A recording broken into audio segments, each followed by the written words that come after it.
If the Niners lose this game to the Eagles, would it be understood like, hey, great season, good effort? Or would it be kind of disastrous? I think it's a disaster, man. And I think for two reasons it's a disaster. First of all, it's Kyle again getting here and not cashing Getting close. I think that's number one, right? He's the king of getting close. Yeah. Same heat that Andy Reid felt early in his career, I'm sure, right? And he may eventually get over the hump, but man, this is your best chance. This is your best team. So if he doesn't do it now, that's a problem. Also, it's funny because 2 weeks ago I talked to you and you're like, oh, dude, there's no way that Purdy hasn't won this job. And now you're like, well, maybe, I don't know. If they lose hold on real quick. What I was saying was it's Purdy's job and trade Trey. Now I'm saying maybe just keep Trey to hedge your bets. You know what I'm saying? Right. Maybe just, you're not going to bench Brock because he lost one game. Like, that's literally not fair. But at the same time, I don't know what his future holds. I really don't.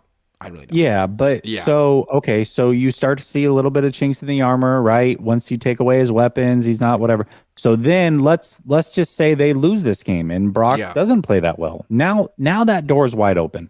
I feel like the Jimmy door opens again and people like, who was it? Please. Jeremy Price? No. Yeah. I hope that door never opens again. But I will say this. For the future of the franchise, it's a lot easier knowing who your quarterback is. And so if they win a Super Bowl, it's clear, right? Like, we're going to roll with Purdy and that's fine. But if they don't, now all of a sudden you've got this whole offseason thing that is truly lingering. You got Shanahan again not cashing in. It's just not good. It's not good for the franchise. It's not good to start your season on a weird, shaky situation. It's just they got to get this done. They have to. And quite frankly, they were expected to get here with the teams that were laid out in front of them. The one time where they meet the tough opponent where it's like, well, maybe they could win, maybe they could lose. If they don't win in that situation, it's like, well, great. You beat up on a bunch of bad teams down the stretch. It looked good, but once you faced a good team, you couldn't cash in yet again. Yep. We've seen this story before. So right. I think it would be a disaster if they lost this game. That's just me. I agree. And again, people would say it's a good story. They made it this far with their third string quarterback, but no.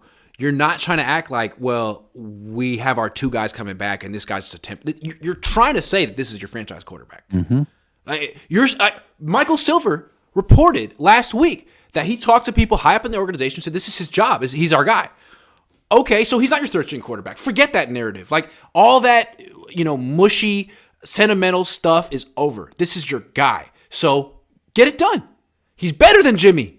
He's more pro-ready than Trey, apparently. Get it done. Mm-hmm. I don't care that he's a rookie. And if you don't, I'm probably not going to blame the quarterback unless we'll see what happens in the game.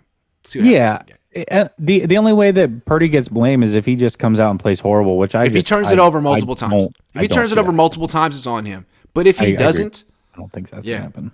I don't think it's going to happen. It didn't happen against Dallas.